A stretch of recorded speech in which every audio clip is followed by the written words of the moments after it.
We welcome in a man, a gifted voice, a laugh that warms up a room, gracious husband, father, and ordained minister, a Silver Spring, Montgomery County native, Blair Blazer, and University of Maryland terrapin through and through. He's an avid all conditions golfer, a cigar connoisseur, and one of the true kings of the hat game. That's funny because he's aware of many hats behind the microphone, multiple Emmy award-winning broadcaster, anchor, reporter, play-by-play announcer, host, a realistic hometown fan who keeps it real on his teams, and we love that. You can find him doing his own things these days, including That's Your Opinion podcast with Chick and Smoot, as well as Chick Hernandez is live. We welcome in a local hero, a DMV icon, Chick Hernandez. Welcome. You got that all wrong. Who are you talking about? That cannot be me. I have no idea what you're talking about. Oh, so you just wore the hat. You just wore the hat for the introduction. That's what it was. Okay, that's fine. I'm gonna get too hot in here, Chick. He had to get into character. That's a good point. How are you doing? Good point. How are you doing? How's your family doing? As good as can be during the pandemic. I got 3 kids. One's graduated. He's home. The middle one is back at school. Unbelievably that he's in school in Rochester, New York, and the youngest is also supposed to be in New York, but she's back here as a sophomore in college. So 2 of the 3 are home. They are groceries destroyers, as we call them. Me and the wife had empty nest for about 3 months before the pandemic hit, and then I can't walk around the house naked anymore. Your time will come soon. It sounds like they're all in college, so well, it may come sooner than I like. I just might get arrested and just do it in the neighborhood. Wherever you feel comfortable doing that. Yeah, I'm not calling the police. I'll tell you that. I'm at the age now where it just doesn't matter. I'm not going to look like The Rock. I'm more like a boulder. Just it's not good. But you're confident in your body, and that's all that matters.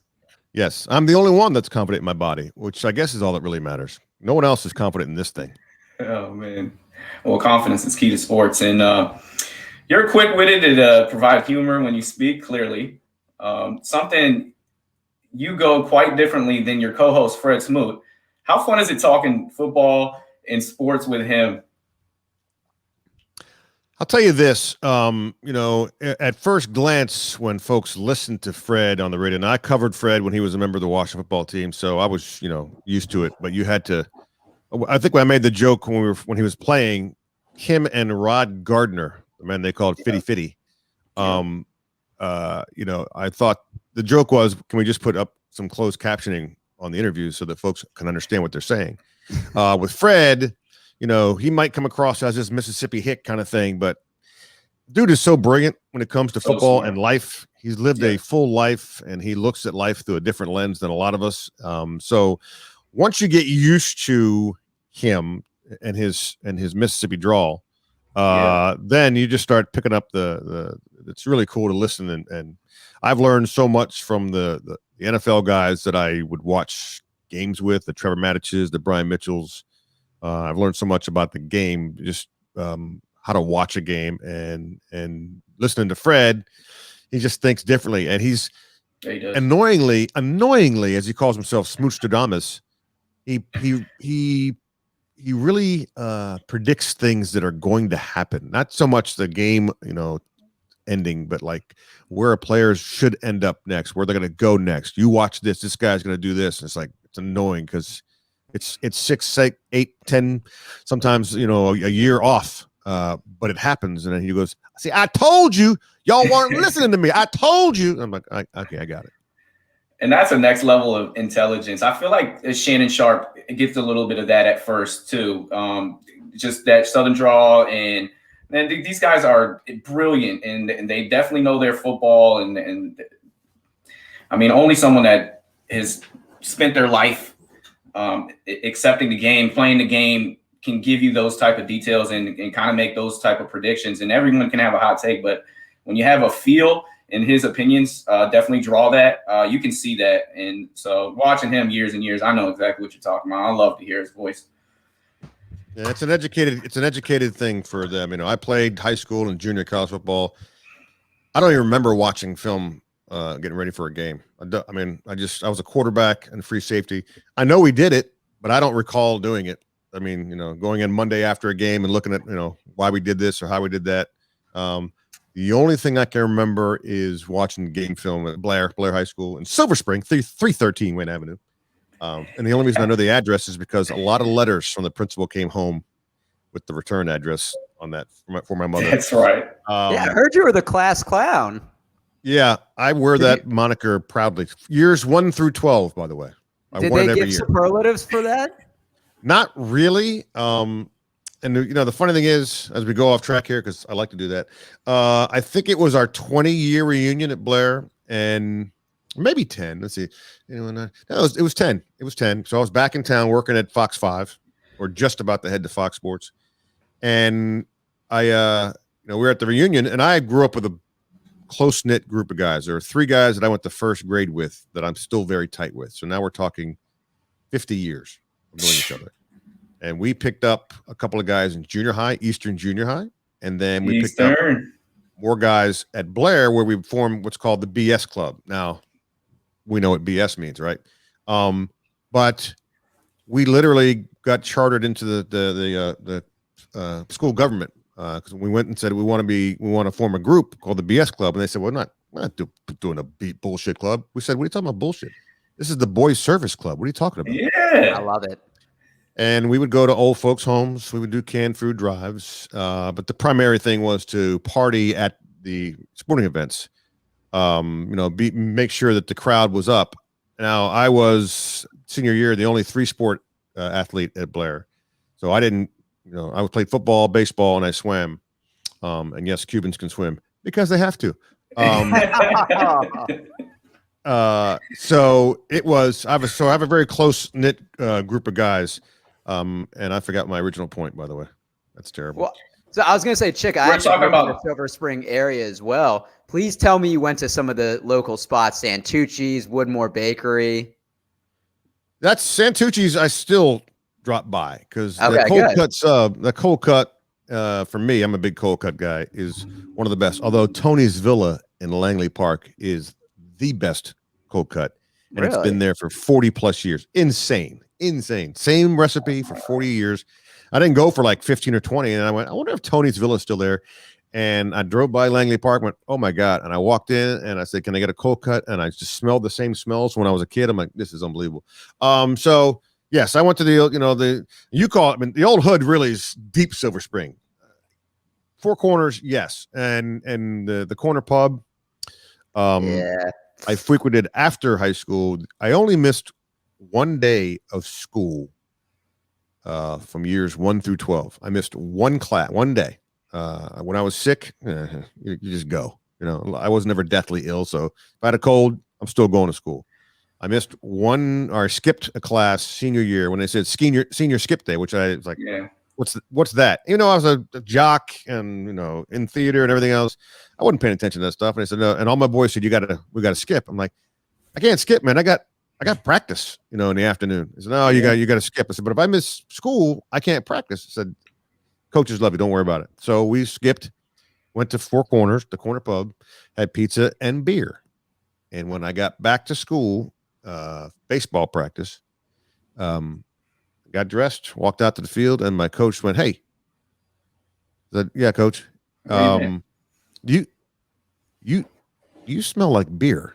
I'm like, I don't know why. I hadn't even thought about it. And there I was, just whoops. He goes, why don't you go ahead and take a seat and watch practice, because I don't want you driving if you've had some beer.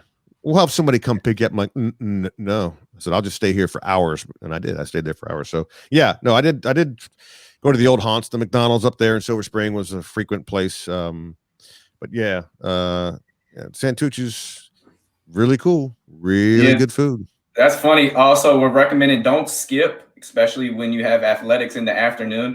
I went to Richard Montgomery High School, and our starting point guard, he skipped a test earlier that day. And then the next day, our teacher was reading the box score, said, he skipped, and we had to forfeit a game, and it was against Blair High School. Oh, wow. Yeah. We went 19-5 that year. Really? 19-5, yeah. My mom was a Richard Montgomery. What was your mascot? Spider? It's a rocket. Rocket. Yeah, rocket. because we're Which is ascending. also, I think, also Rockville, right? Same thing. Yep, No. Rockville. Yeah. And that's They're the Rams. They're the Rams. They're the Rams. You're right. Right. Yeah, right. The Rockville Rams. Yeah, we're the Rockets. Yeah, the mascot's not that great, but the basketball program is doing wonderful these days, headed by my buddy David Breslaw. But back to the Blair High School thing. So on Wikipedia, it says Montgomery Blair High School notable alumni for journalism and media. It does not include Chick Hernandez. It does not include Josina Anderson. This is a travesty, and we need to address this right now. You can update Wikipedia. You can update Wikipedia. You can update it, yeah. You can stick your stick some accolades by your name. That's fine. Partial hat wearer. Just put that on there. It's great.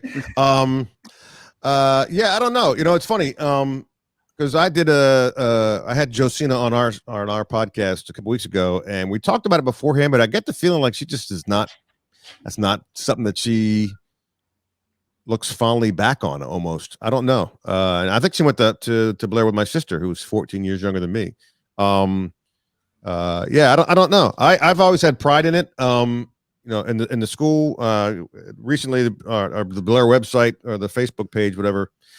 They have been talking about, 1981, Stevie Wonder came to our school and performed for 2 hours. And I used to do a Stevie Wonder impression for the coffee house, right? So one of my guys would play the piano because I can't play anything but the French horn, which is what my instrument back in junior high. I'm late to class. I got the French horn. I suck. Last pick. The worst. Two guys got the saxophone. They're like grooving. I'm over here going, make any sense. But so when I was in school, there was 101 or 99 to 101 different nationalities at Blair. And Stevie Wonder's people wanted to come and figure out what school was the most racially, ethically balanced, because they were trying to get Dr. King's birthday to be a national holiday. That was the push. And they told him, go to Blair High School in Silver Spring. And so he showed up, and it was a half day. Remember back in the day for half days, and there's an assembly afterwards. Mm-hmm. In high school, in high school, man, you're out. I mean, I was normally on an assembly day. I'm like, all right, we're out half a day. Peace, I'm out. And my speech teacher, Mrs. Mazes, I have great long-term memory, got nothing short-term. Mrs. Mazes looks me dead in the eye, and she goes, now, how do I tell this story quickly? All right, so when I go to school every year in high school, the first day of class, you go to homeroom, and you have your 6 or 7 periods. Each class that I went to, first day, they'd say, Carlos Hernandez, my given name. And I'd raise my hand up. Yeah, I'm here. Hey, by the way, I don't go by Carlos. I go by Daz. First class. Second class. Yeah, hi. I don't go by that anymore. I go by Moses. So I had 7 different names my senior year for all the different teachers in high school. So Mrs. Mazes, my speech teacher, says, Moses, which, by the way, like the first couple of weeks, every one of my friends is like, just look over and go, what are you doing? You really are the class clown. So she says, you need to go and see the assembly. I'm like, yeah, maybe. And she looked me dead in the pupil like, no, you need to go and sit down for the assembly. And I'm like, that was kind of weird. Like I got goosebumps. Like, all right. So by the time I get to my locker, it's already spreading. Stevie Wonder's right now hiding out in the industrial arts class. Pardon me, I'll take this call here. So I'm like, this is bizarre.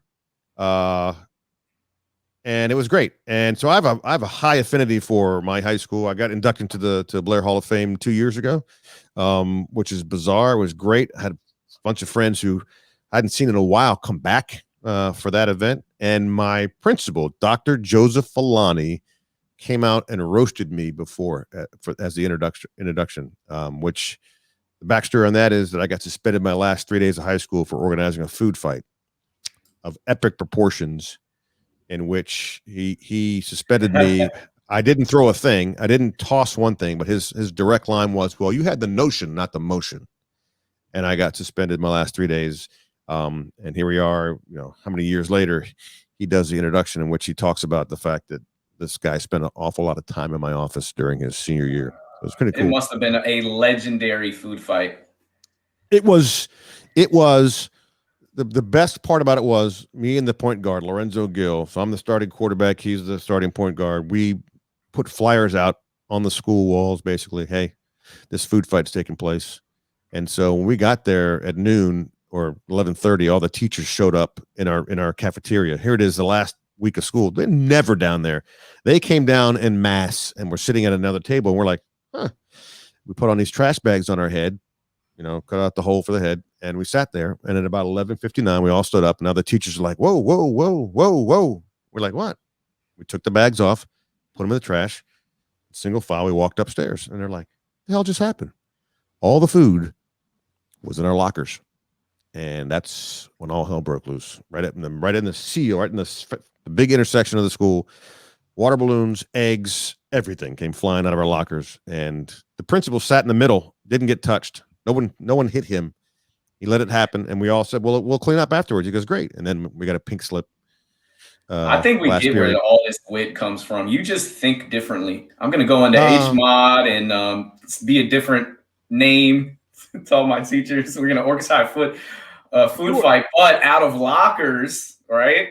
So I see the ingenious. It's all about production value for me. I'm big on surprises. We did a podcast a couple of weeks ago and Smoot is historically late for these. I'm not sure how he knows what time it's supposed to be. So I go and dig up the Hall of Famer Joe Jackson Gibbs. I got Gibbs. I tell him we're going to surprise Fred. Great. 7:30, there's Gibbs. And I'm like getting texts from Fred going, I'll be there. I'm like, what are you talking about? So I'm talking I was like, Joe, we did 25 minutes. I did with Joe Gibbs. Nothing prepared. I didn't have enough on top of my head. And every once in a while, I just kept saying, well, Fred says he's going to come. I know you got to go. He goes, no, I'll stay for Fred. And he, we did an hour and 10 minutes with Joe Gibbs, but the look on Fred's face when he popped up, and as soon as he got his audio on, it said, I'm here. And Gibbs said, Fred, Smoot, you're fined $2,000 for being late. And he's like, oh my God. Yeah. So it's all about the moment, for me, it was always, even when I was, on a night, the daily sportscast at NBC Sports Washington or Comcast Sportsnet is what I prefer to call it. Is about creating a moment that folks at home are going to go, did you see what Chick did? You guys are too young, but I was an intern for Glenn Brenner and James Brown at Channel 9. And Glenn Brenner, it was Glenn Brenner at Channel 9, George Michael at Channel 4. Glenn was the funniest human. George had all the bells and whistles because he had the satellite trucks, and he could get, back in the day, he could get highlights from anywhere. Now you can do it on your phone, but back then local TVs weren't getting that. And Glenn taught me how to, just to go with my first thought about, usually towards humor, but females started to watch Glenn a lot because they were entertained. They weren't bored by the sports. They were entertained by him. And that's kind of my philosophy. That's funny. And it's going to transition because we had Steve Buckhantz on, and he had just I've heard of him. Praise. Yeah, you've heard of him. I'm sure he has something to do with your come up and your story. I have a question that he said something in our interview that I wanted to point out. And he said, oh no, he was talking about what a long journey it was for him, and that it would need 5 to 6 years of experience to get where he wanted to get. And he noted that, I'll be honest, the standards in our business have gone down with everything, money more than anything. Guys coming out of college, they know how to read a teleprompter. What is your kind of opinion on that? And do you agree with Steve? Well, I think that there are certainly talented people that come up and they have the opportunity to get maybe not TV reps, but because of social media, this camera we're looking at right now, they can get their own reps and get comfortable in front of it. But completely agree with him that, if you don't cut your teeth somewhere, it's rare is the animal that you can just come in and start. And what happens is that because there's so much easy access now to news directors, with just a click of a link, a lot of folks think they can come into business and get it done. Oh yeah, I can do what you do. No, you can't.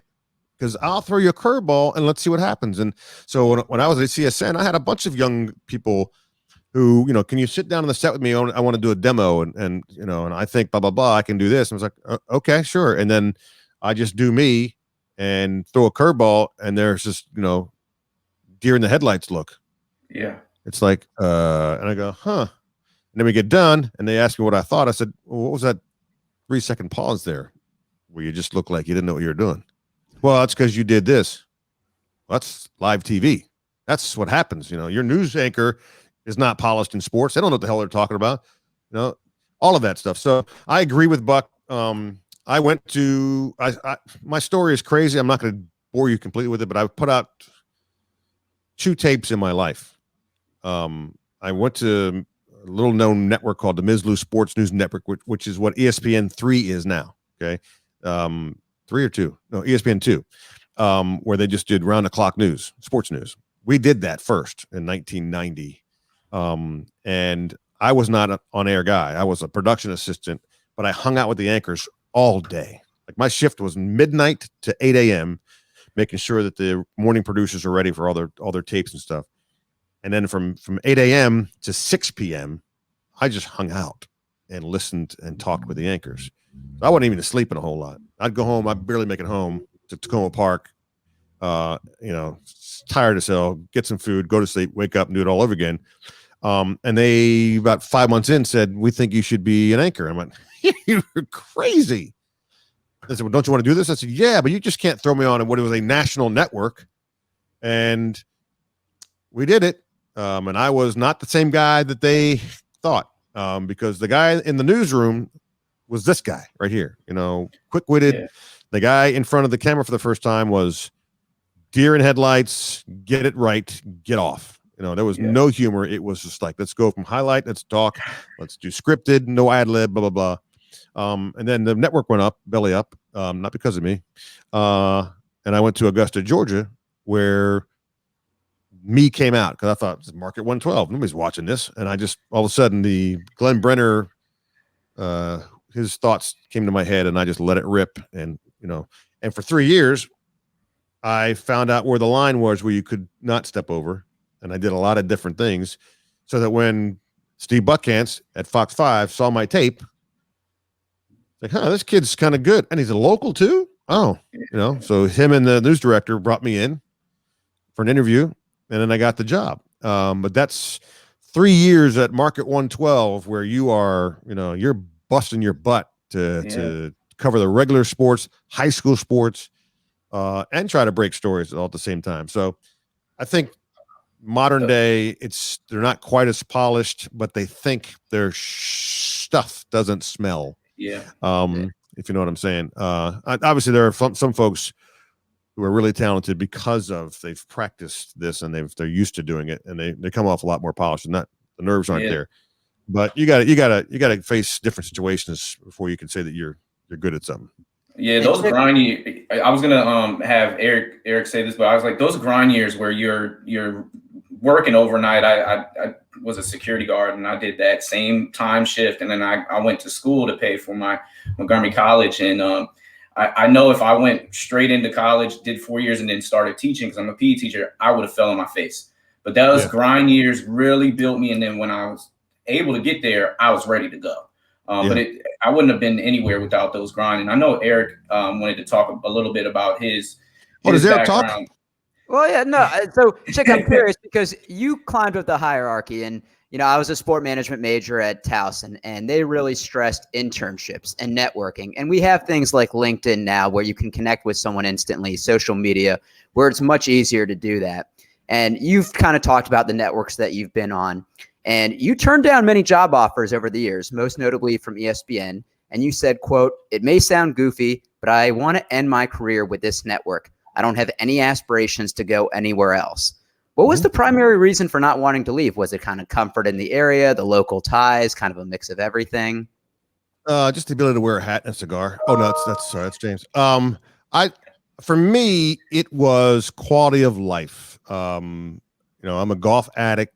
And this is my hometown. So originally, when I came back to town, and then ESPN called about 2 or 3, 4 years in, I have a wife. I've got probably 1 or 2 kids at that point, and I've got my mother and her father as babysitters, and her sister. So we've got babysitters for the kids if we want to do anything. It's a nice little comfort zone, little bubble for us.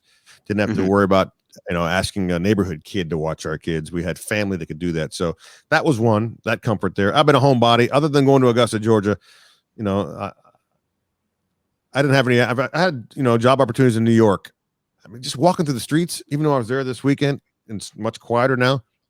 I knew the job would have been a big jump in money and perhaps a stepping stone somewhere. I just didn't. I'm not a New York guy. I just don't like the vibe. I mean, I like life, but it's like it's too much rudeness for me. It's the city that never sleeps. Thank you. That should be in a song. I just came up with it right now in the old noggin. That's really good. That's spectacular. And you got a nice little hairline going too. That's nice. You get a cut every week? No. No. I wish. It's the Mike Bibby haircut. It was more of a comfort thing. Obviously, if I'd been offered a job, there was an opportunity. I thought when I left Fox 5 and went to Fox Sports Net, I was there just to help them give birth to a network called all the regional sports networks, and they brought me out for 2 weeks to do this Southern California regional sports report. I'm not from Southern California, but they brought us in and we rehearsed for a week. 2 weeks, and then we launched this thing. And while I was there, one of the lead guys from Fox Sports brought me in and said, "We want to bring you from Fox Sports Net to Fox Sports." And I thought, okay, now this has an opportunity. What's my man's name that does the NFL pregame? Kurt Menefee. Kurt Menefee. Me and Kurt worked together at Ms. Lou Sports News Network. So it's around that time that this is happening, and that might have been something. And I would have jumped at that. LA I like a lot more than New York, because I could have been on the outskirts there. Beverly Hills. But back to the original thing. I just, I love this area, and again, it goes back to those 3 friends I have from first grade. When I left to go to Augusta, I cried. And they were like, "What's wrong with you? You're just going to work somewhere. I'm not going to be with you guys." And they're like, "Just, go live your life." And I'm like, I was raised by a single mom. So I'm like, I told them I love them. And they're like, that's, they weren't really into showing their feelings. Ironically, now in the last, 10, 15 years, it's them who say it, to me. And that's how we end our phone calls, is because these are my boys. We went through thick and thin together. We've been through hell and back with some of us. So, if a great job, if I was, I'm trying to get into acting. If it required me to go out to LA now, I'd be there in a heartbeat. But for the sports casting job, it's DC, good market. And I had my, I could go to any golf course, call ahead. "Hey, can I, get a tee time?" "Yeah, what's your name?" "Chick Hernandez." "And are you the Chick Hernandez?" "Yeah." "Oh man, it's on me. You come on out." Free golf. I played that role for sure. Wow. Way to milk it. Way to milk the fame. I love it. You gotta milk it. You can't be obnoxious about it. You let it be their idea. That's what happens. Yeah. You don't say, "Hey, I'm Chick Hernandez. Can I get a free round?" You just, and if it happens, it happens. If it doesn't, that's okay too. But you get the normal person treatment like us.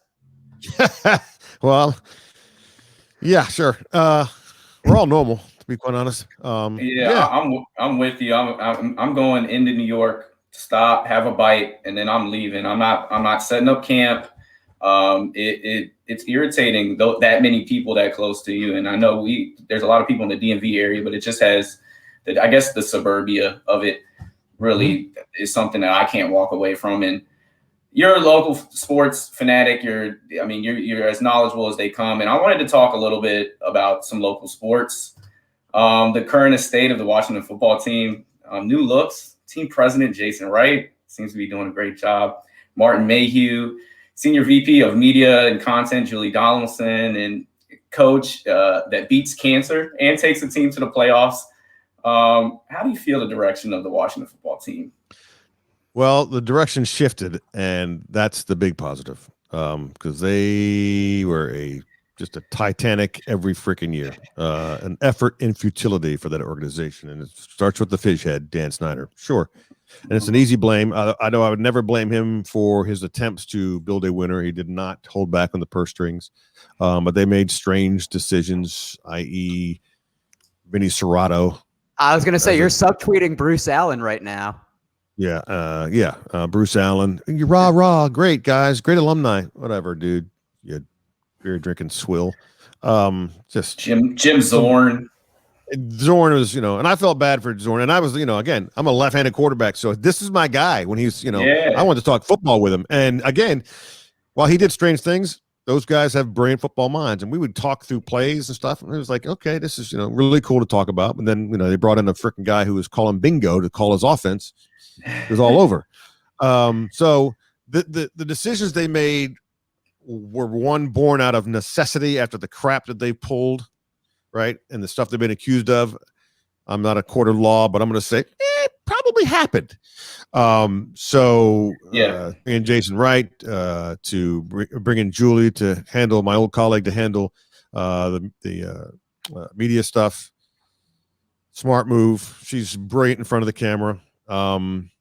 It's a lot of moves, and so the story this year with Coach Rivera and what he's gone through, I mean, it's insane. So the direction changed. It had to change. It's on a upward trend, and now we'll see after a year if that continues on the field. And you just never know. I've always said there's something in the water in the DMV, but then the Caps win and the Nats win. I'm like, okay, so maybe that water's not trickling. Don't forget about the Valor. Don't forget about the Valor and Mystics. The Mystics. That's right. Correct. I mean, and DC United was spectacular for years. Yeah. I mean, we'll see. I want it to be, I'm kind of jealous because I don't cover the team really anymore. At least in a traditional way. Well, sure you do on your podcast. Yeah, but still not. I don't have access. Nobody really has access right now. This past year, I talked to my colleagues, John Kyman and Mike Jones and those guys, and it's insane to never be in a locker room for an entire football season. That doesn't make any sense. No, I can imagine trying to put together a story within 2 minutes in front of 40 other cameras. Or you don't have any access. Yeah, you don't have any access to the guys. You can't talk about personal stuff really, and get some tidbit that you can put into an article or on your, or on TV, because they're not going to give that up in a Zoom. It's not going to happen. You need to be able to talk on the sideline with somebody off to the side. Hey, can I get you for a few minutes? Because you've done your digging and you found out something about them that might be cool to talk about. And then once you get to that subject, they light up. They're not talking just an X's and O or why'd you make that cut. It's like, now, oh, you talked to my high school coach about what? Boom, and they're locked in, and you get some gold. Yeah. So the biggest looming question around the Washington football team is that quarterback carousel that we've seen, 25, 30, since I was born. You give Tyler Heineke $8.75 million for a game and a quarter. Hey, he played his heart out. We all loved it. He's got just generational wealth. What's the perfect fit in your eyes for the QB? Because there's a lot of rumors and speculations, and Heineke, he performed well. We tip our hat to him, but as far as the future is concerned, maybe a bigger picture here in a perfect situation, because I know Fred Smoot can come up with 100 different scenarios for us getting a quarterback. What do you think your perfect situation would be? Well, this town is all about the backup quarterback, so Taylor Heineke can do whatever he wants. He's like me when it comes to a golf course. He can now walk into a bar, go, "How you doing? Can I get a beer? What's your name?" Taylor Heineke. Yeah, give him a Heineken. Tabs on me. Yeah, give him a Heineken. Right. Perfect scenario. I'd love to see Deshaun Watson here, but that's giving up an arm and a leg. But so what? I'd love to see a guy like Deshaun Watson, who is a stud and a half. Just got, he's in Houston, just crap. He had crap. When they traded away DeAndre Hopkins, it was over. Like, what are you doing? You just gave away one of the best receivers, top 3 in the league, and you did that. And we got this quarterback now who's going to throw to who? Stop it. It's funny. Somebody did that trade on Madden, the exact trade that went down, and the Texans rejected that trade in Madden. And that went viral. So they're like, how does a trade get rejected in Madden and actually passes in the NFL? I thought it was hilarious. It's awful. It's awful. So my that would be my guy. Is because he's young. Was he 27? 26. Yeah. 26, 27. Okay, so he's young. He's a stud. He I mean, he's clearly a really, really, really good quarterback who has every facet of the game. There's not a weakness in Deshaun Watson's game. The weakness was I'm throwing to Vinny Boom Bots over here. This guy's not going to catch the ball. I love to see him in this offense with. Scott Turner did some nice things with 4 different quarterbacks. Not so much nice things with Haskins because he was having his own issues. But I'd like to see Deshaun. I don't want Russell Wilson. That's too far gone. Yeah. And the funny part for me is he wants to be with the other guys, anyways. What I'm hearing. Yeah. The funny thing is that because of social media, so and some folks who cover this team who don't really cover the team, they shall remain nameless. But they have websites. Just throw up every name that is possible. Not even just quarterback. Like, this receiver is looking to get. What do you think of this guy? I'm like, it's not. For me, there has to be a modicum of journalism, and now we're just throwing shit up against the wall just so we can get somebody to read it and talk about it. And I get it, but that's not my game. But if I was back. Yeah, it is. There's no question. Hey, do you think Tiger Woods could play tight end? Like, what? I think Deshaun Watson would be, for me, you would infinitely improve your offense and give yourself a really fighting chance. I don't want to see all the other names that have been thrown out there. It doesn't have it, man. I want the guy with the big balls. You sold me, and I think it's almost just as hard to get a DeAndre Hopkins to play alongside your quarterback, and to just kind of let that go for an average guy and nothing substantial in return. It was definitely a bad blood head coaching. There's a personality thing, and you can't let your pride get involved with this business. And now, look, their franchise is going down the tubes. You got maybe their franchise best player wanting out, and good for JJ Watt and wherever he decides to play next. But you can't make your head coach your GM. This doesn't work. Bill O'Brien, that was a stupid move. We gave everything up for Robert, and I at the time was very excited, especially after that first year. But with Watson, he's already overcome that ACL injury and came back and played a top tier. So you sold me. Deshaun Watson in Washington. I like it. As our savior. I love it. Moving on to the Wiz kids. They're rolling recently. 6 out of 7. They've beaten some quality opponents. The Rockets, the Blazers, the Lakers, the Clippers, the Nuggets twice. What are your thoughts after we thought this was a complete wash of a season, a loss of a season, and now you put yourself and they have a chance. They're 12-18. They got a chance to playoffs. What's odd, or what was kind of weird about the situation when Russell Westbrook came over, is that people were like, "Oh, Russell Westbrook." I mean, has anybody paid attention to what he's done for the last decade on the floor? And they discounted. He was all NBA last year. Right. They discounted the fact that this guy, to be that good, you have to be pretty good in your locker room too.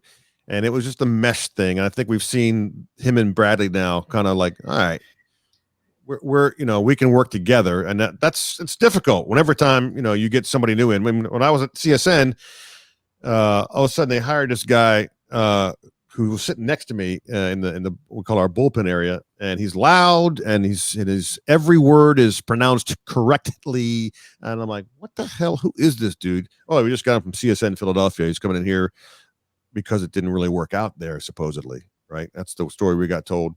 And so I'm sitting next to this guy, and then I go on the air with this guy, and I'm like, I'm just kind of marveling at how he's speaking and how clear and how everything is direct and blah, blah, blah. I'm like, that's not quite how I do things, but I'm listening to him and I'm listening to his energy. It's Scott Hansen. That's who they brought in, who then becomes the face of Red Zone, right? Again, Red Zone's perfect for him because he is, not that he doesn't work well with others, he just really works well alone. And some people are that talented. Yeah, and he's an NFL nut. Say what? And he also has a good bladder where he can not pee for 7 hours straight. Correct. He's done it one time. He peed one time. We had him on the show prior to the Super Bowl. And but then, after a few weeks, we enjoyed working together because I could make him, he was a straight-laced guy, but I could make him crack a little bit. And I think that kind of opened up his mind. Oh, I can laugh a little bit and have some fun. So same thing with Russell and Bradley. And obviously they got many other parts to this. But, because 3 weeks ago, everybody's calling for Scott Brooks' job. Well, we got to get him out of here. Now it's like, it's chirp, chirp, chirp. I hear nothing because winning heals everything. And so they are playing really good basketball right now. And that's fun to watch. And I hope that it continues. I don't think there's any knuckleheads in the locker room. They got a good mix of old and young. And Bradley Beal has been shit on the last couple of years when it comes to, all-star games, all that jazz. I'm not sure what happened there, why that is. But he's getting his just due right now and properly. Yeah, all-star starter. I mean, I don't know the last time we had one. I don't know if Gilbert maybe. Gilbert in 2006 was one. Amazing. But yeah, to your point, everyone shot the Wizards down after, a couple of weeks, and they had the biggest COVID outbreak that we've seen all season. Russell wasn't playing back-to-backs. Chemistry can't just be built, especially during these COVID times, just like that and overnight. And sometimes, your team, and you got bad luck. Thomas Bryant tears his ACL. You got a rookie playing big minutes, new look of a team. So, sometimes you got to be a little bit more patient. But it's exciting watching this team play, and we're excited about the future of the Washington football team. So, Chick, I got to ask you, you've met hundreds of players across various professional sports, so I'm sure you're comfortable talking with them. And kind of us being on this podcast, we've talked with, 20 or 30 athletes, and, now it's kind of, or people in the media, and now it's kind of like normal. But was there any athlete that you were starstruck by, that you were that deer in the headlights where you're like, oh crap, I'm talking with them? I've only been nervous for one interview in my entire life. And that was we got to hear it now.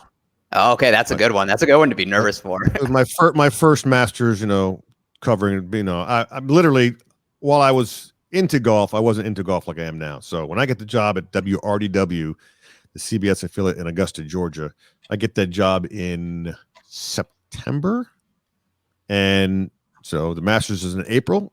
Okay. So I just start the job as sports director. I'm the lead dog, Monday through Friday. I got to set the crews, got to make sure that our Friday night football is covered. High school, we would show highlights of maybe 10 high school games. All kinds, it was crazy. It was a half-hour show. And then here comes the Masters rolling around, and I'm gearing up for it.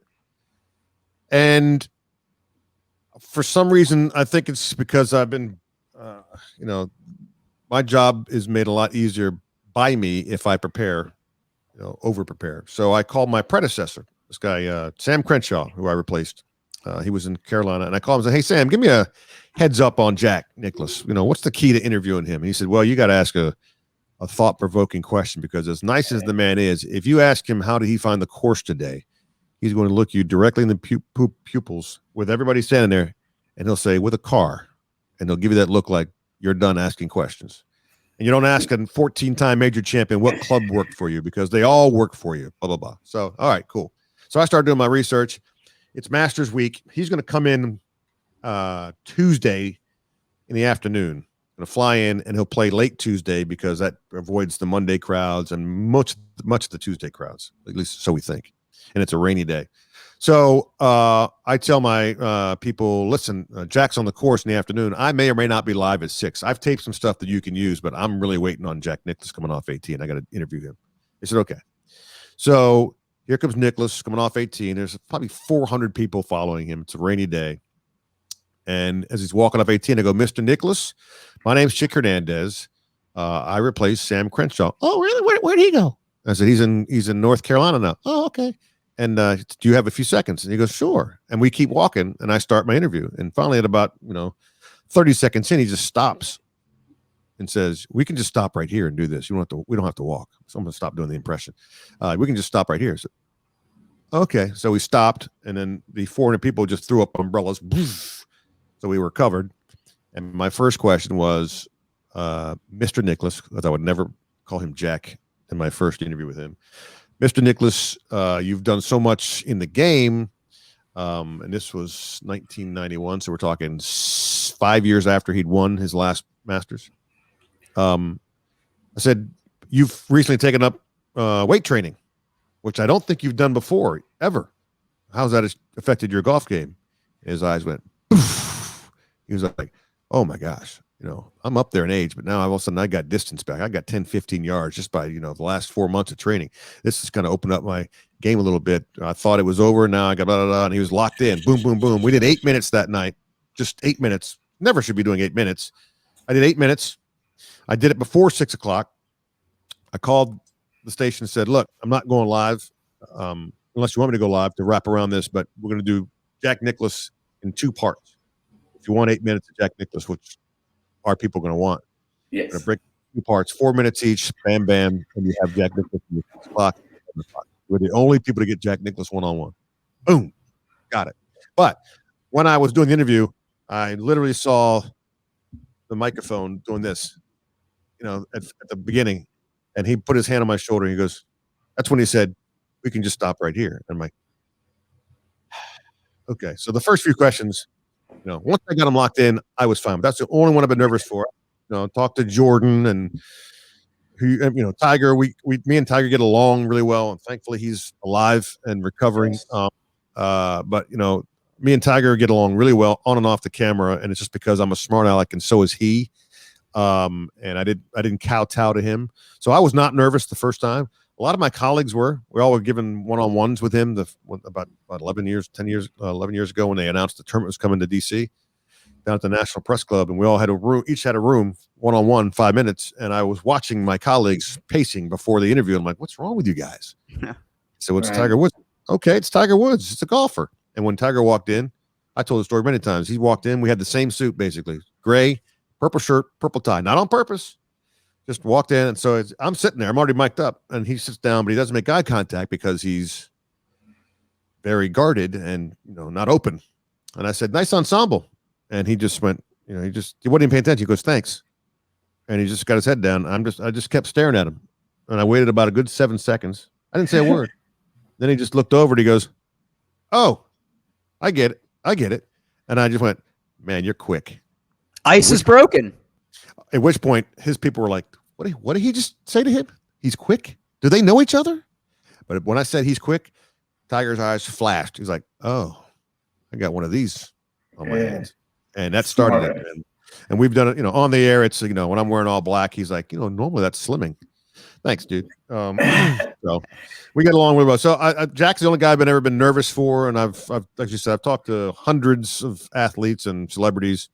Jack was the only one. And that's, again, mostly born out of my preparation, the last 20 years. I know what I want to say to somebody, and I know what I want to try to get out of, or at least take them down a path. So nerves wouldn't play a part in that. The fact that you haven't been nervous in 30 years regarding anything in your profession is pretty impressive, I'll say. Well, I'm nervous on the golf tee when I'm playing in a pro-am. That's why I said in the profession right now. Yeah. I know golf game is separate. I get a little nervous, when I'm calling games. There's a bit of nerves. I'm getting ready to do this weekend Ball State Toledo for CBS Sports Network, and I haven't seen them. As soon as we get off of here, there's a 1:00 game. Ball State's playing against Central Michigan, and I'll catch them on ESPN3 to start to familiarize myself. But there's a little bit of nerves there, and when I do some my acting things that no one has seen yet, there's nerves there. So yeah, I still get nervous, and I want that to be the case. When I first started in the business, I went to a hypnotherapist to try to calm down before I hit the air, and so it was like this post-hypnotic suggestion, like what relaxes you, and it's the crack of my neck. Just I do that, we get ready for golf, whatever, and so he says, well, why don't you just do that, right before you hit air? And so he gave me that post-hypnotic suggestion. So for 30 plus years, I don't think about it, but it's on the countdown, 5, 4, and it comes. I crack it, boom, and I'm locked and loaded. It's really weird that I know now. I notice that it happens, but people always said, and the audio guy would be like, "Hey, what? Don't crack the neck. I'm hearing that. It's gross." That's an inspiring story, and I think it's also a testament of why you're so celebrated, not here, but also nationally, that you can have that relationship with Tiger Woods, and you kind of shoot the shit with him. You can do that with Michael Jordan, because I see he kind of has that similar personality too, right?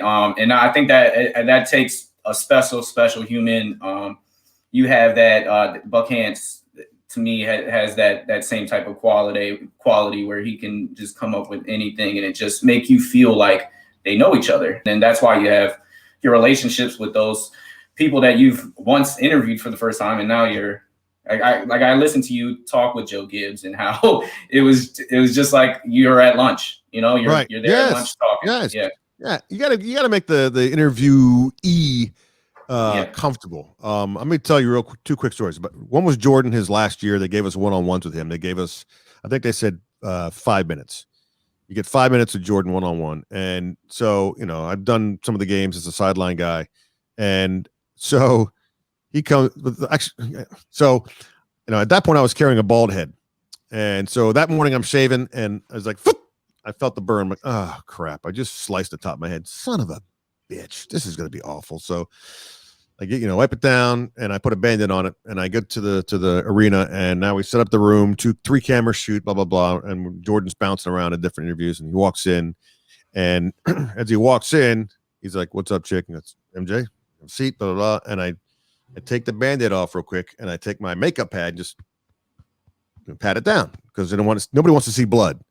Then I kind of hold my head in a way so that I don't do this just in case it does bleed, right? So, and I know he sees this because he sees everything. So we do this interview and, it's got the Gestapo in there, like 5 minutes, they're cutting everybody off. So again, now here's my goal. I've talked to MJ before, not so much one-on-one other than post-game interview off the court, blah, blah, blah.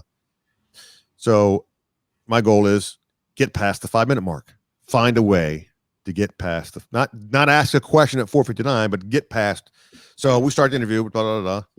And at about the 4-minute mark, now he's been a wizard for what, 2 years, 3 years? I can't remember how long it was now. It was 2 years.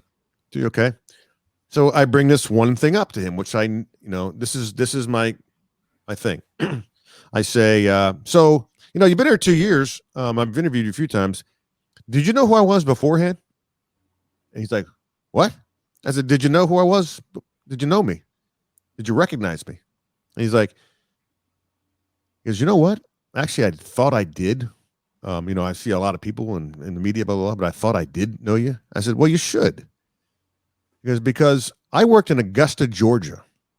And when you retired from the game, I'm on a golf course and I get a call from one of my sales ladies who says the following: Chick, yes, I do believe Michael Jordan is playing my golf course right now. And she lived in a private community, the Westlake Country Club. I'm like, well, Lucille, seriously, is it Michael Jordan or any tall black guy? And she said, well, he does. She said, well, he does look like dark chocolate. And the way she said it was like, I was like, I think she's got something. That's what that's what I felt. So I call the station and say, get out to Westlake. I'll meet you out there. I get out to Westlake, walk into the pro shop, and I go, sorry, I hear you got a guest today. I don't know or not. I say, I hear you got a guest today. And the look on the guy's face was like, oh, shit. And he goes, well, he never says his name. He goes, well, he was here, but the kids found out, so he left the course early. And the way he said it, I'm like, well, can I just go out on the course? And he just puts his head down. He goes, go out by the 9th green, because he knows Michael's about to make the turn. So within 5 minutes, here comes Michael Jordan walking over the ridge, and camera's rolling. I don't say a word. He putts out, and when he walks off to get to his car, I go, Mr. Jordan, do you have a few seconds? And he goes, I'm sorry, no, I'm on vacation.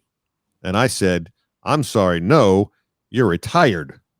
This is not a vacation. And like the way at that moment, I knew he was coming back to basketball, because that's what he thought about his time off, was vacation, not retirement, right?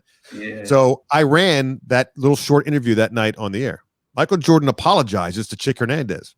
That was the headline. Just being funny, right? So I tell him this story, and before I can finish it, he goes, you ran that video and you said that I apologized to you. I said, yes, I did. We're now at the 6-minute mark of this interview, and they're like doing this to Michael. He goes, no. we're going to keep going. And we went on for 8.5 minutes again. And it was awesome. And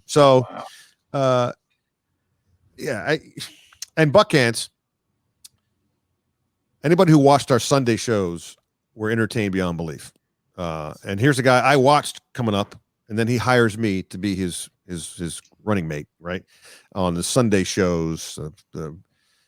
If I'm not, Sundays, I would be out at the game, but during non-season, it was me and Buck doing Sports Extra at nighttime. And we had a blast. And my job in my mind was to make him laugh because he had this cackle like a Bill Russell. If I can make him laugh, everybody out there's laughing. And one night we're on the set, and there's a weather center, Sue Palka's weather center off to the side. And I watched this cleaner go by and just clean the glass, and he slid the door closed. And Jerry Brown was a like the number 4 weather person. He was a substitute. I watched him behind the cameras while we're on a 2-shot, walk behind the cameras all the way and just go right into the glass, forehead, boom. At which point we're on camera, and I just and he starts to laugh a little bit, and we gather ourselves and we go to break, and we start laughing. We're crying, right? And we're looking over there, and Jerry's grabbing his forehead, and he walks away. Well, the cleaning person saw it, so he went back over and he cleaned the nut. He cleaned the glass again, right? Well, freaking 20 minutes later, I'm watching. We're like in a videotape, and I'm watching Jerry walk again, and I'm thinking to myself, no, there's just no way. And I look over at Buck, and Buck kind of looks up as he's doing the highlight, and he's like, no. And so now we're just firmly entrenched, thankfully off camera, as he walks right smack dab into it again. At which point we just fall out. And Buck, to his credit, Buck says, I guess we should let everybody in on why we're laughing so hard and not doing sports. And I said, sure. I'm just, and he goes, well, Jerry Brown just walked into a plate glass window twice. And that was it. I loved, working with Buck. It was one of my all-time favorite things. I wish we could do something, because we would be gold still. Yes, you would. We would love that. We would look forward to that for sure. Have you been on his podcast with him, On the Road with Buck and Phil? Not yet. I've not been asked, okay. Buckhants, so I'm waiting on that one. But again, me as a guest there, who they get to talk to Earl Monroe and stuff like that. Yeah. But Buck did a college basketball game last week, and in the intro, the opening tease, he got Dagger in, and I texted him and said, "Really, dude? On an opening tease, you got Dagger?" Yeah. He goes, I haven't been able to say it for a year. Chomping at the bit. Yeah. Yeah. So you've been gracious with your time, giving us extra. It's been awesome. We do like to end out with a little quick fire questions, some just quick hitters on the way out, and I'm gonna let Eric start with one. Are you down for that, Chick? I'm ready. Yeah, right. Just a little this or that. Some things you might have not been asked. So the first one, Chick, would you rather give up watching sports for a month or give up social media for 3 months? Am I choosing one of the two, or would I do both? No, you got to choose one out of the two. Give up. Say it again. Watching sports for a month or social media for 3 months. Ooh, watching sports for a month. You're an active social media guy. Yeah, I know. I'd give up watching sports for a month. Oh, okay. All right. Can't live without the Twitter and IG. I'd still get my news on Twitter, so we're okay. Yeah, you'd still be able to see the clips. Yeah, see the highlights. Would you rather start a brand new hat collection and bar, or your cigar collection and golf clubs? So you got to start brand new with a hat collection and bar, or your cigar and golf clubs. Which would you rather start new with? Start new. I'd rather start the bar and the hat collection, because cigars, I'm set. You can't get any better than what I smoke, and my golf clubs are my babies. So, although I love new clubs, no, I do that. Awesome. All right, an album you can't live without, or two. It would be Songs from the Key of Life by Stevie Wonder. It's a 4-album set. It was my anthem growing up. I learned every single word of every single song because I came home every afternoon after practice or whatever, and I would sit down and I would play that thing, and the words are given to you too, the lyrics given to you. So it's for me, that's how I grew up. I'm going to tune into that today. You gotta I like Stevie Wonder, but I haven't listened to a full album all the way through. And I'm going to take your recommendation. I'm going to tune that in on a nice Saturday. It's a long run. Yeah. Well, I like to listen to the music like that in the background if I'm doing some work. So I'm putting it on the list. Absolutely. All right. This next one. Is avocado a fruit or vegetable? Oh, son of a bitch. I hate you. It's got a seed in it. For me, it's a freaking vegetable. It's a fruit. For my broadcast partner, it's a fruit, just like tomato. Yeah. So does that make guacamole a smoothie? There we go. If I ever see you in person, I'm gonna smack you. Just so you know. I will. I'm gonna smack the hat off of you. I literally was rolling as Fred Smoot compared ketchup to a smoothie. It is not. It's not even close. See, I know it's not. Yeah, that's the beauty of him. Ketchup is a topping. Ketchup is tomato based. A smoothie is a liquid that you drink of a mix of all fruits. I mean, you can tell that to Fred. I mean, he wouldn't make it. We told him, our producer Amish, he told him, go ahead and make one, drink it. Nah, I ain't doing that. Yeah. Oh man. All right. So what would be the absolute worst name you could give a child, or the funniest name that you've come across? Worst name you could give a child would be Robespierre. Robespierre. I don't have a worst name. I don't have the greatest name I've ever heard. One of my former interns at Fox 5. His name was Zeb Mellet. Zeb Mellet. Zebulon is his given name, but Zeb Mellet, who's still around, cool dude. And I'm like, I said, "Oh, your parents must have been to the Maui Wowie, the ganja." And they're like, he's like, "Yeah, they were a bit of hippie." I'm like, okay, cool. Zeb Mellet, man, great name. Good person. It was all good, but I don't have a name that. Are you a nickname guy? Do you get like buddies that you have? You give them like their own nickname? Are you a nickname person? We have nicknames for the guys I grew up with. They were given to us by us sometimes, but also like teachers and coaches gave us names that stuck that we started calling. So everybody's got some appropriate, some inappropriate. Like there's in my group, Sok Kim, he's Korean, and there's me, and so our group every now and again will go, "How's the brown bear? How's the yellow bear?" Completely inappropriate, but that's in text messages and stuff like that. You understand each other. We know exactly what we're talking about. Yes. Yeah. Yeah, my junior varsity basketball coach, he decided to call me Spanky, and so that stuck around in high school. Yeah, I mean, like I said, I had so many different names in that senior year. I had Raz, Dazzle, Hollywood, Moses, Jack, just out of the blue. Jack, okay, sure. Everything besides your real name. Correct. And the first few weeks, it was on me to remember. Jack.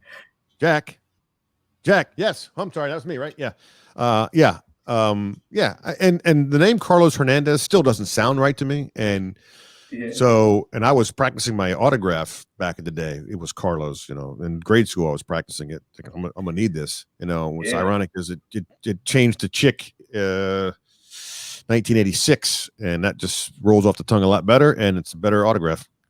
All right, signature. Chick, I got to ask you this. Who did a worse job as GM, Bruce Allen or Ernie Grunfeld? Bruce Allen. Oh, I don't know. Ernie was there 16 long yes, years. he was Teflon man, and so was Bruce. I mean, I don't know why Ted didn't make the move earlier, but they had some pretty decent drafts, but didn't do it on the court. And also, you went through a raft of coaches. I mean, you had Leonard Hamilton for less than a season, for heaven's sakes, who's by the way one of the greatest college coaches of all time. Yeah, FSU is doing his thing. Yeah, it's ridiculous, and he's 70 plus years old and still just commands the respect and so no, I'd go with I'm biased to Bruce because Bruce just out and out lied. Ernie was good. I'm also basing this on he's good people's. Yeah, he was good people. We smoked cigars together, but he was at least as honest as he could be. Bruce, you just knew he was lying to you. All right, well I'll stop my Ernie slander after this next question. The more head puzzling pick. Jan Vesley or Lesky Petrov? That's a good too one, deep right? for me. That's it's too deep. It's got to be Jan just because it was higher in the draft, right? I don't know. Petrov, I just right away knew. Yeah. I don't know. Petro. Nah, that was more puzzling to me. Let's go to a better. What was a better feeling of a championship? The Redskins of 83, 88, 92, or your Maryland Terrapins basketball 2002? Come on, man. Come on. Absolutely. Can't you see the court behind me? All right. You knew that. I didn't. Well, I don't know because that 8-3, he's fresh out of high school, and maybe that first Skins championship was no, because I was too young. I wasn't paying attention. Plus, the way I grew up, I was not a Washington fan. So when I was growing up, I was not a Washington football team fan. When I got in the business, then it was always, the rule number one, there's no cheering in the press box. So I became a very objective observer. I rooted for the guys individually that I got to know from 87 on, or really 90 on. But I was not a rah-rah guy. And that's the way I dealt with my sportscasting. I wasn't a we. It was never kind of my thing. But 2002, go ahead. I was gonna say, who's your favorite Terp out of them? Like, who's your favorite Maryland basketball player? Because there's just been so many great ones and good character humans. And listen, I was there for Len Bias his last year, so I would go down that road because I was of so much potential that was lost. I saw him in high school play against us when he was at Northwestern. And then I saw him grow year 1 to 4 at Maryland, and this skinny kid became this, this unbelievable Adonis and a great basketball player. So he's probably my favorite. I loved Juan Dixon because I would talk with Juan before games his freshman year when he wasn't getting any run. He would tell me 2 hours for game time, you just wait till I get a chance to play. I'm thinking to myself, kid is too tiny. He's going to get beat up in the ACC. Maryland's all-time leading scorer. Enough said. So, and Blake, those two guys. I mean, Blake turned out to be the better pro. Blake's a badass. Kobe Bryant once said of him, one of the best point guards I've ever played with. Okay, that's freaking ridiculous praise. But 2002, the national championship, it's my favorite. Also, as a sportscaster, March Madness is the best time for a sportscaster ever, because all season long you deal with the teams themselves and their sports information departments, and they can get a little bit tight, right? They can tell you no when they really haven't asked the question to the person you want to interview. They just say, yeah, he said no, never asked. And you get to know these things, right? You get to March Madness. Actually, when you get to the conference tournament, ACC, that's a little more regimented. And then March Madness, that's all NCAA. You get 45 minutes in that locker room. You get not 1 minute more. You get not 1 minute less. Great. All of them are accessible. There's no no's. Awesome. So you get a chance to do stories you want to do. You get all access you want. Plus, you're traveling. I mean, Maryland was going to the West Coast all the time. Sacramento, LA, all of it. It was awesome. And your station, Fox 5 at that point, hey, Sunday night, Select Sunday, as soon as you know where they're going. All right, who's calling? My producer's going to call, get the flight plan, get the flights and get the hotels. Let's get registered. Bam, bam, bam. And then you're just boom. And when Maryland was that good, you're going for 3-4 weeks. It's like, boom, you go in, come back home for 2 days, back out again, live Wednesday night before the Thursday night game, and it's awesome. And you go out afterwards and you party your ass off. Yeah. So, Chick, a non-related sports question, but a very good one. What's your favorite cereal? You said this was a good question. It is a good question. Favorite cereal? See now it's because a good I'm one older, because I stumped you. Well, it's not a stump. It's that I eat crap cereal now because I'm older, and you got to eat all the healthy stuff. My favorite cereal of all time is still Frosted Flakes. That's a good one. I like that. Because you can go milk or no milk. I can do milk in the morning, but if I come home, that box is going to be pillaged. And I'm going to sit there with my hand in the box and just holla with a nice Coke. Oh, it's a combo spectacular. And you can make a mean French toast with some Frosted Flake on top. Yeah. That's a specialty. Oh, what? You've never been to Blue Moon in Baltimore? That's Captain Crunch, not French or Frosted Flakes. Ooh, Captain Crunch is good too now. That was good too. Well, See, this is why it was a good question, because we're having a debate now about it. We asked Buck this question. He said eggs. He said breakfast is for eggs. That's what Steve Buckhant said. It's for eggs. Did he tell you that after each meal he takes a dump? No. I can believe it. Yeah, he's one of those. After each meal, he has to dump. It's like the most ridiculous thing. And he didn't tell you the towel story, which you'll have to get us both on one day for that one. We would love that. Keep the audience in suspense, because I can't wait for that story. Yeah. We've told it before on radio, and it's not good for anybody who's eating. Oh, that's hilarious. We're learning about Steve Buckhant's habits here on Triple Play Fantasy Podcast. Dagger. Eric, Dagger. Oh, speaking of, Eric, do you have one last question we want to throw at? Okay, yeah. So obviously, Dagger is the best catchphrase from Steve Buckhant. I don't think that's up for debate. But the runner-up, what do you like better? How do you like that, or backbreaker?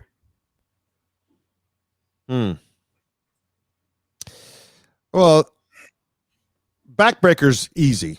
So how do you like that is what I'd go with.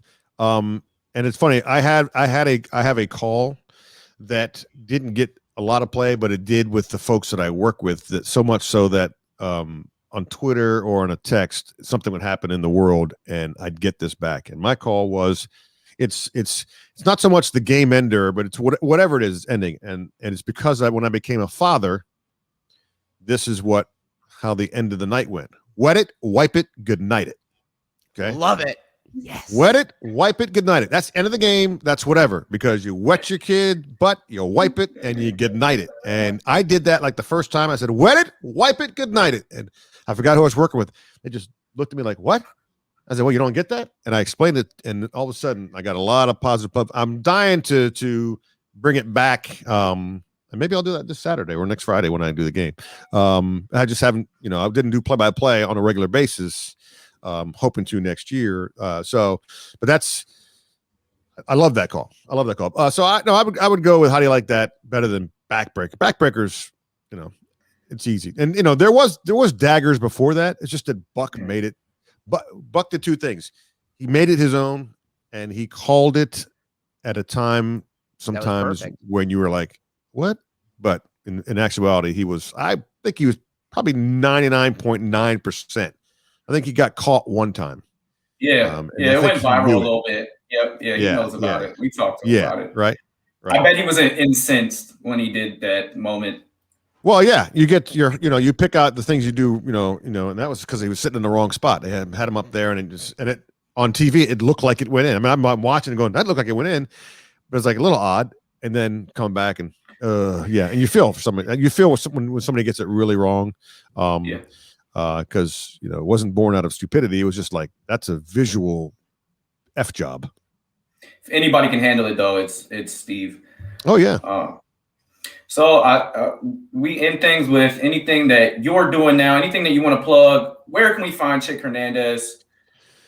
Well, any street corner in Silver Spring. There's a cigar bar. There's a cigar place up there, a new Cuban place up there. You can find me, on Twitter and Facebook. Twitter, or to my Mr. Chick Sports, at Mr. Chick Sports. Another nickname that was born out of younger folks on the Washington football beat who'd call me Mr. Chick. Actually, Alfred Morris called me Mr. Chick in the locker room. Out of, hey, Alfred, you got a few seconds? Sure, Mr. Chick. And like Mike Jones heard it, went, Mr. Chick, and it stuck. And that's how that started. So I'm at Mr. Chick Sports. Instagram is just my name, Chick Hernandez. And I'm just, I'm freelancing, calling football, basketball, and some football. I'm doing a little acting, which no one would really know unless they were really, really keen on watching credits of shows. I'll never reveal it until it needs to be revealed. And yeah, rub that goatee. And some other stuff. I've auditioned for a few things. I'm waiting on something that hopefully pops here in the next month or so, which could be really, really cool. And that's it. I was fortunate in my time at CSN and NBC Sports Washington. I bought stock in the company, and so I don't have to work, but I want to work. Yeah. And if you want to listen to him and Fred Smoot, that's Your Opinion podcast with Chick and Smoot. A weekly drop every week, and you can find out any podcast central that you're looking for, Spotify, iTunes, and it's a great listen, and it keeps me in tune. It keeps me kind of connected, listening to you and Fred, and I really enjoy it, and we really appreciate you coming on and giving us your time. It's an honor, and nothing else to say, but thank you very much. Well, as long as you kept the hat on, I was going to stay on. So that's